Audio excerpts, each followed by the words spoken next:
Ladies and gentlemen, the President of the United States.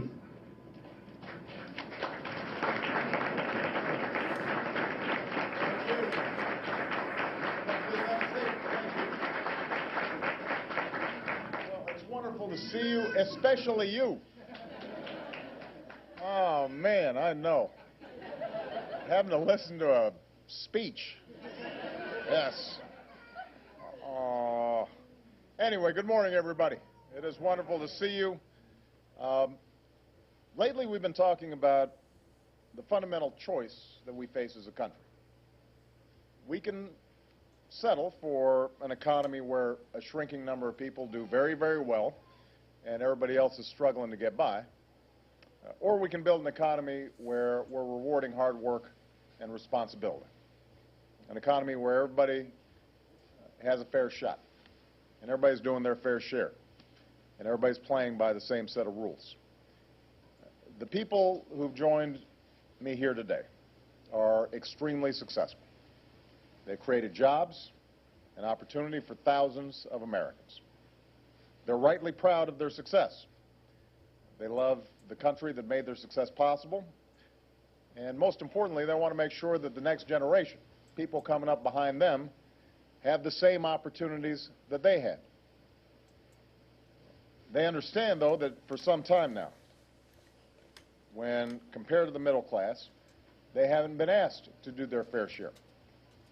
And they are here because they believe there's something deeply wrong and irresponsible about that. At a time when the share of national income flowing to the top 1% of people in this country has climbed to levels we haven't seen since the 1920s. These same folks are paying taxes at one of the lowest rates in 50 years. In fact, 1 in 4 millionaires pays a lower tax rate than millions of hard-working middle-class households. And while many millionaires do pay their fair share, some take advantage of loopholes and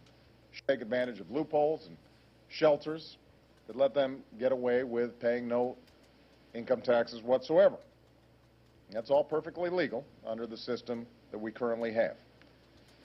You've heard that my friend Warren Buffett pays a lower tax rate than his secretary because he's the one who's been pointing that out and saying we should fix it. The executives who are with me here today, not just behind me but in the audience, agree with me. They agree with Warren. This should be fixed. They, in fact, have brought some of their own assistants to prove that same point. It's just plain wrong that middle-class Americans pay a higher share of their income in taxes than some millionaires and billionaires. Now, it's not that these folks are excited about the idea of paying more taxes. This is something I've always made clear. I have yet to meet people who just love taxes. Nobody loves paying taxes. In a perfect world, none of us would have to pay any taxes. We'd have no deficits to pay down, and schools and bridges and roads and national defense and caring for our veterans would all happen magically. We'd all have the money we need to make investments in the things that help us grow. Investments, by the way, that have always been essential to the private sector success as well. They're not just important in terms of the people that directly benefit from these programs, but historically, those investments that we've made in infrastructure, in education, in science, and technology, and transportation, that's part of what has made us an economic superpower. And it'd be nice if we didn't have to pay for them. But this is the real world that we live in. We have real choices and real consequences. Right now, we've got significant deficits that are going to have to be closed. Right now, we have significant needs if we want to continue to grow this economy and compete in this 21st century, hyper-competitive, technologically integrated economy. That means we can't afford to keep spending more money on tax cuts for wealthy Americans who don't need them and weren't even asking for them. And it's time we did something about it. Now, I want to emphasize this is not simply an issue of redistributing wealth. That's what you'll hear from those who object to a tax plan that is fair. This is not just about fairness. This is also about growth. This is also about being able to make the investments we need to succeed. And it's about we as a country being willing to pay for those investments and closing our deficits. That's what this is about. Now, next week, members of Congress are going to have a chance to vote on what we call the Buffett Rule. And it's simple. If you make more money, more than $1 million a year, not if you have $1 million, but if you make more than $1 million a year, you should pay at least the same percentage of your income in taxes as middle-class families do. If, on the other hand, you make less than $250,000 a year, like 98% of American families do, your taxes shouldn't go up. That's all there is to it. That's pretty sensible. Most Americans agree with me. So do most millionaires. One survey found that 2/3 of millionaires support this idea. So do nearly half of all Republicans across America. So we just need some of the Republican politicians here in Washington to get on board with where the country is. I know that some prefer to run around using the same reflexive, false claims about wanting to raise people's taxes. What they won't tell you is the truth, that I've cut taxes for middle-class families each year that I've been in office. I've cut taxes for small business owners not once or twice, but 17 times. As I said, for most of the folks in this room, taxes are lower than they've been, or as low as they've been in 50 years. There are others who are saying, well, this is just a gimmick. It's just taxing millionaires and billionaires, just imposing the Buffett Rule won't do enough to close the deficit. Well, I agree. That's not all we have to do to close the deficit. But the notion that it doesn't solve the entire problem doesn't mean that we shouldn't do it at all. There are enough excuses for inaction in Washington. We certainly don't need more excuses. I just point out that the Buffett Rule is something that will get us moving in the right direction towards fairness, towards economic growth.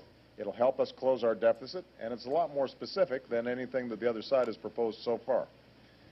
And if Republicans in Congress were truly concerned with deficits and debt, then I'm assuming they wouldn't have just proposed to spend an additional $4.6 trillion on lower tax rates, including an average tax cut of at least $150,000 for every millionaire in America. They want to go in the opposite direction. They want to double down on some of the inequities that already exist in the tax code. If we're going to keep giving somebody like me, or some of the people in this room, tax breaks that we don't need and we can't afford, then one of two things happens. Either you've got to borrow more money to pay down a deeper deficit, or you've got to demand deeper sacrifices from the middle class, and you've got to cut investments that help us grow as an economy. You've got to tell seniors to pay a little bit more for their Medicare. You've got to tell the college student, we're going to have to charge you higher interest rates on your student loan, or you're just going to get smaller student loans. You're going to have to tell that working family that's scraping by that they're going to have to do more because the wealthiest of Americans are doing less. And that's not right. The middle class has seen enough of its security erode over the past few decades that we shouldn't let that happen. We're not going to stop investing in the things that create real and lasting growth in this country just so folks like me can get an additional tax cut. We're not going to stop building first-class schools and making sure that they've got science labs in them. We're not going to, fail to make investments in basic science and research that could cure diseases that harm people or create the new technology that ends up creating entire jobs and industries that we haven't seen before. In America, prosperity has never just trickled down from a wealthy few. Prosperity has always been built from the bottom up and from the heart of the middle class, outward. So it's time for Congress to stand up for the middle class and make our tax system fair by passing this Buffett Rule. Let me just close by saying this. I'm not the first president to call for this idea that everybody's got to do their fair share. Some years ago, one of my predecessors traveled across the country pushing for the same concept. He gave a speech where he talked about a letter he had received from a wealthy executive who paid lower tax rates than his secretary and wanted to come to Washington and tell Congress why that was wrong. So this president gave another speech where he said it was crazy, that's a quote, that certain tax loopholes make it possible for multimillionaires to pay nothing while a bus driver was paying 10% of his salary. That wild-eyed socialist tax-hiking class warrior was Ronald Reagan. He thought that in America, the wealthiest should pay their fair share, and he said so. I know that position might disqualify him from the Republican primaries these days, but what Ronald Reagan was calling for then is the same thing that we're calling for now. A return to basic fairness and responsibility. Everybody doing their part.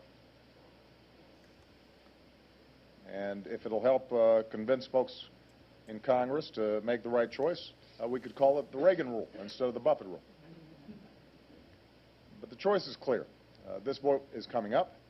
I'm asking every American who agrees with me to call your member of Congress, write them an email, tweet them, tell them to stop giving tax breaks to the wealthiest Americans who don't need them and aren't asking for them.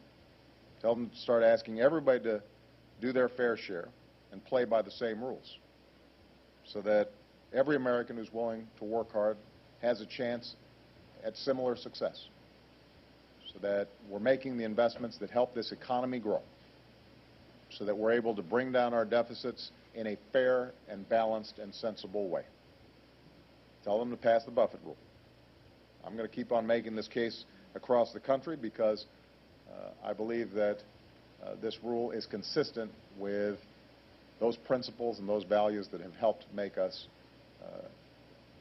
this remarkable place where everybody has opportunity. Now, each of us is only here. Each of us is only here because somebody somewhere felt responsibility not only for themselves but also for their community and for their country. They felt a responsibility to us, to future generations. And now it's our turn to be similarly responsible. Now it's our turn to preserve that American dream for future generations. So I want to thank those of you who are here with me today. I want to thank everybody who's in the audience. And I want to appeal to the American people. Let's make sure that we keep the pressure on Congress to do the right thing. Thank you very much, everybody.